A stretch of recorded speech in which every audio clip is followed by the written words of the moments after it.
जय हिंद। मैं इस वीडियो में बात करने वाला हूँ यूपी बोर्ड स्टूडेंट के लिए और उसके साथ साथ बायोलॉजी क्वेश्चन पेपर के बारे में। तो वीडियो को लास्ट तक देखना है, बहुत ही इंपॉर्टेंट होने वाला है। तो करते हैं वीडियो को स्टार्ट एक ब्यूटीफुल मैसेज के साथ। जब तक तोड़ेंगे नहीं तब तक छोड़ेंगे नहीं। बहुत ही लंबा दंगल चलेगा रे। तो तैयार है? तैयार है। शानदार, जबरदस्त, जिंदाबाद। कहता है हम पागल हैं, जिंदगी खराब कर रहा है। ये भीतर का घाव है, जब तक ये टूटेगा नहीं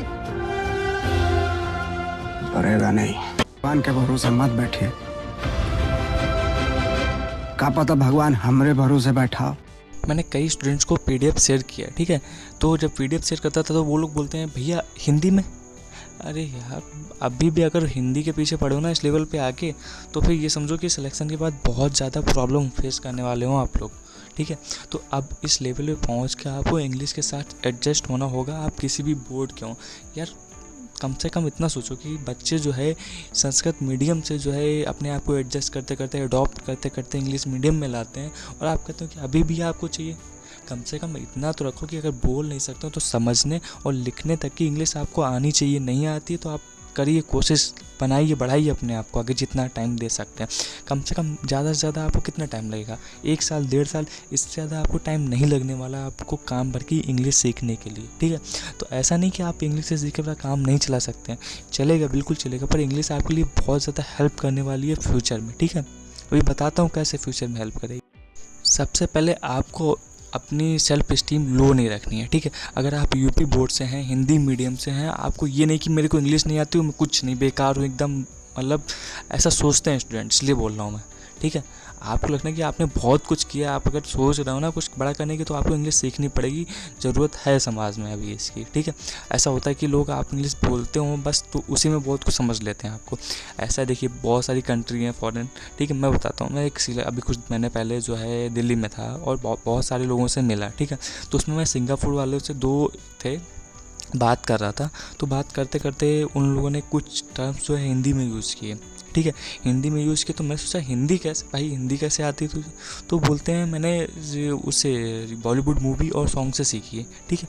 देखिए आप, मतलब वो फॉरेनर होके, मतलब हिंदी से उनका कोई वास्ता नहीं है, बस उनको जो है चाहने की इच्छा थी सीखने की, तो उन्होंने हिंदी सीखी। सिंगापुर नहीं, उसके अलावा मैं बताता हूँ आपको, श्रीलंका, बांग्लादेश, नेपाल, ये सभी मतलब कम से कम 50% यहाँ पे जो है हिंदी समझते हैं, ठीक है।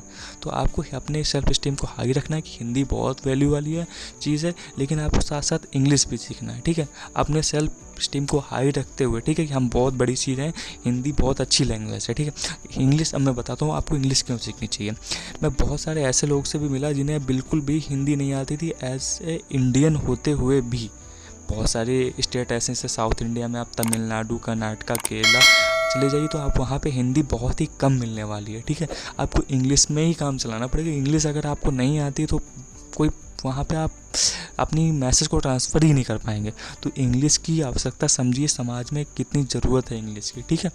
अगर मान लिया आप अपने लोकल में बात कर सकते हैं, लेकिन आपको इंटरनेशनल लेवल पे अपनी बात पहुंचानी है, तो आपको जो इंग्लिश आनी चाहिए। ये तो मैंने बात की है कि यूपी बोर्ड और हिंदी मीडियम स्टूडेंट के लिए इंग्लिश की क्या ज़रूरत है, ठीक है। तो अब मैं बताता हूँ आपको बायोलॉजी के इस पेपर में क्या मिलने वाला हो, ठीक है। तो अभी तक अगर आप नए हैं चैनल पे और चैनल को सब्सक्राइब नहीं किया तो चैनल को सब्सक्राइब कर लीजिए।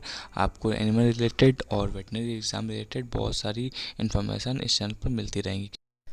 सबसे पहली बात, बायोलॉजी में आपको 100 क्वेश्चंस मिलेंगे। एक क्वेश्चन के 4 मार्क्स होंगे और नेगेटिव मार्किंग होगी बायोलॉजी क्वेश्चन पेपर में, ठीक है।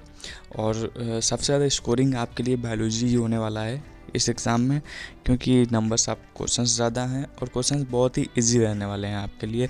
ऐसा होता है, जैसे पैटर्न समझना है आपको कि एग्ज़ाम क्या चाहता है आपसे। जैसे नीट है, नीट एग्ज़ाम चाहता है आपसे लॉजिक, वो ज़्यादा ज्ञान के पीछे, नॉलेज के पीछे नहीं पड़ता, वो केवल आपकी लॉजिकल थिंकिंग को टेस्ट करता है। और ये एग्ज़ाम है, ये आपके नॉलेज को भी टेस्ट करता है। तो ऐसा है जैसे रमेश गुप्ता, MP कौशिक बुक्स हैं, इनसे जो है बहुत ज़्यादा सिलेबस मिलने वाला है आपको बायोलॉजी के पेपर में, ठीक है।